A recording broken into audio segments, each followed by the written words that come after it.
Oke, kedua teman kita tadi, Muhammad Akif Fauzi dan Ismail ini telah membahas tentang RP dan DHCP. Sekarang kita masuk ke analisis RP dengan Wireshark.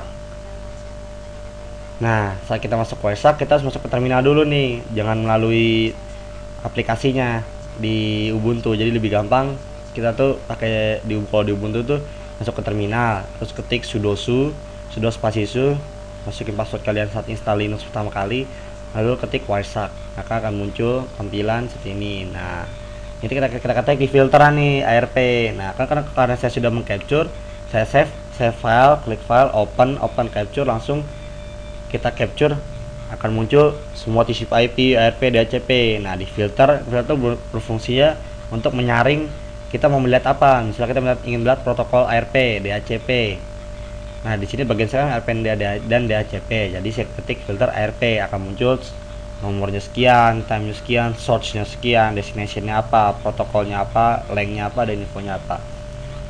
Lalu bilangan hexa pada ARP. Nah, di sini nih di bagian bawah bisa kita klik source dealing dan destination broadcast serta protokol ARP. Akan muncul bilangan bilangan kode-kode hexa pada ARP seperti ini nih. Nah, yang di lingkaran ini nih. Lalu bisa kita klik source dealing tadi, kita klik 2 kali, akan muncul tipe ARP-nya, ada hardware type, protocol type, ada hardware size, protocol size, opcode, dan is gratuitous. Tadi kita akan di sini saya akan review aja. Untuk lebih jelasnya kita akan masuk ke video prakteknya nanti ya. Lalu di sini ada MAC, ada MAC, IP address pada RP. Nah, di sini ada sender MAC addressnya, tujuannya, pengirimnya siapa, pengirim IP address siapa, target MAC dan IP address yang dituju siapa aja ada di sini. Nah, di sini bisa kita source code-nya pakai Azure WAF. Nah, beda kan D-Link, Azure WAF, ada Honio, macam-macam deh. Nah, Azure WAF seperti ini nih, hardware type-nya internet, protokol type-nya IP, hardware size 6, size 4, opcode request.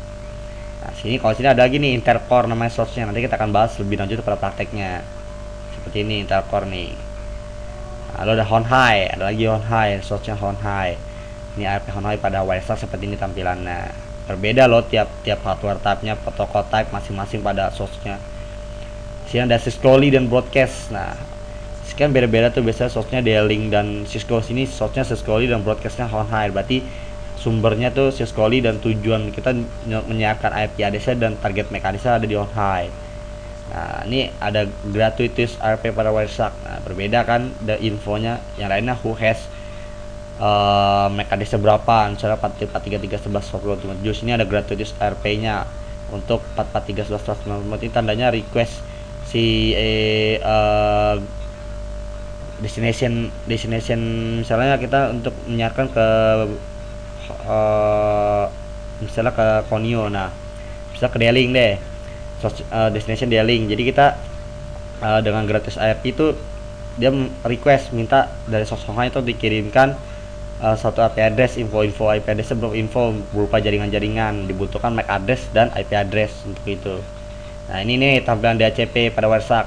Di sini kita ketik DHCP doang nggak bisa, kalau DHCP aja nggak bisa, kita butuh ada dua, DHCP F0 dan V6. Karena saya capture dapatnya V6, jadi saya ketik V6 dan akan muncul seperti ini. Sebenarnya V4 dan V6 tuh berbeda, DHCP V4 V6. Kalau DHCP V6 lebih pengembangan lebih beda versi lah. Kalau V4 versi V4 dan V6 versi V6. Nah, V4 itu di V4 alamat pada jaringan ada 3 miliar. Untuk sekarang jaringan udah nggak cukup alamat 3 miliar, maka dibutuhkan space lebih besar, maka dikembangkan versi yang terbaru DHCP V6.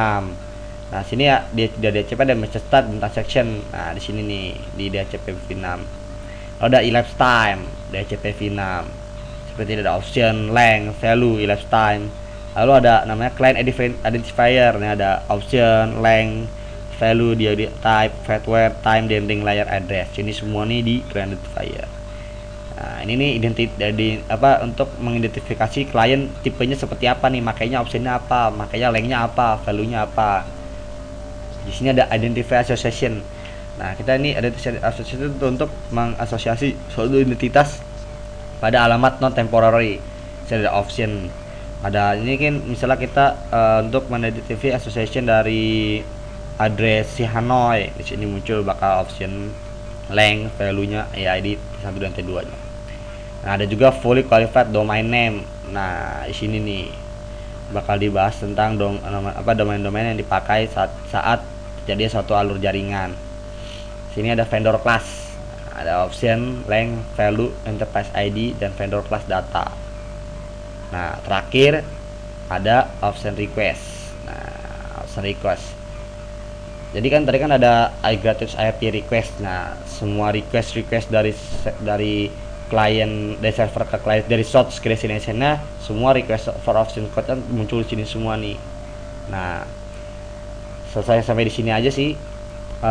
Selanjutnya kita akan masuk ke prakteknya pada Wireshark dan ThunderMatrix.